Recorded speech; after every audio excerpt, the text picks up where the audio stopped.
안녕하세요. 멍의 야옹의 백과사전입니다. 오늘은 우리 집 고양이도 상위 1%라는 주제로 똑똑한 고양이들이 자주 보이는 행동들을 한번 알아보도록 하겠습니다. 그 전에 먼저 고양이의 지능은 어느 정도일까요? 전문가들은 고양이의 인지 능력이 약 2세에서 3세 아이의 문제 해결 능력과 비슷한 수준이라고 설명합니다. 물론 사람처럼 공부를 하거나 계산을 하는 것은 아니지만 기억하고 관찰하고 실패를 통해 배우고 다음 행동을 바꾸는 능력은 생각보다 뛰어납니다. 특히 이 행동을 하면 원하는 결과가 나온다는 것을 매우 빠르게 학습합니다. 그래서 집사가 미처 생각하지 못한 방법을 먼저 찾아내기도 하죠. 첫 번째, 문을 직접 연다. 처음에는 문고리를 툭툭 건드립니다. 당연히 열리지가 않죠. 하지만 몇 번이고 시도합니다. 앞발을 더 높이 올려보고 몸으로 밀어도 보고 다시 문고리를 당겨봅니다. 그리고는 철컥! 마침내 성공하죠. 그 이후부터는 문 좀 열어주세요. 야옹! 이게 아니라 내가 열면 되잖아. 이게 됩니다. 이건 단순한 우연이 아니라 여러 번의 시행착오를 통해 원리를 배운 결과일 가능성이 큽니다. 우리 후추 천진양이처럼 말이죠. 두 번째, 앞발로 먼저 탐색한다. 새로운 상자가 생겼어요. 바로 들어갈까요? 냄새부터 맡고 먼저 앞발을 살짝 넣어봅니다. 툭. 또 한 번 슥슥. 이건 안전한가? 고양이의 수염뿐 아니라 앞발로도 촉감과 움직임을 확인합니다. 낯선 물건일수록 더욱 신중하게 살펴보죠. 마치 작은 과학자처럼 말입니다. 세 번째, 장난감을 물고 다닌다. 새벽 3시 집사는 자고 있습니다. 그런데 야옹, 눈을 떠보니 장난감 쥐가 침대 위에 놓여 있습니다. 이걸 나한테 가지고 온 거야?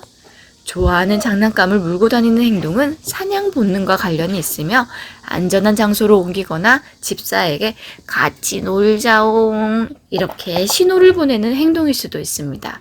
공을 물고 오고 가지고 노는 고양이들도 있지요. 그런데 집사는 지금 새벽 3시인데 힘들다. 네 번째, 낚싯대 장난감의 원리를 이해한다. 낚시놀이를 시작합니다. 처음에는 깃털에만 정신없이 쫓아다닙니다.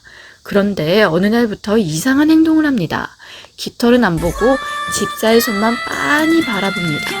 왜 내 손을 보는 거지? 사실 똑똑한 고양이들은 놀이를 반복하면서 깨닫습니다.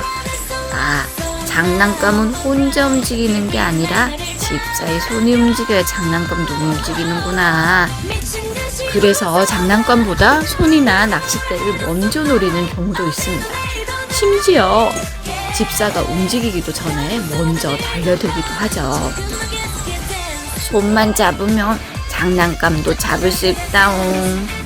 원인과 결과를 연결해서 행동을 바꾸는 모습은 뛰어난 관찰력과 학습 능력을 보여주는 대표적인 예입니다. 다섯 번째, 간식이 숨겨진 장소를 기억한다. 집사가 몰래 간식을 서랍에 넣습니다. 이번엔 절대 못 찾겠지. 그런데 고양이는 이미 서랍 앞에 앉아 있습니다. 거기 있는 거 다 알아. 고양이는 특히 먹는 것과 관련된 기억이 뛰어난 편입니다.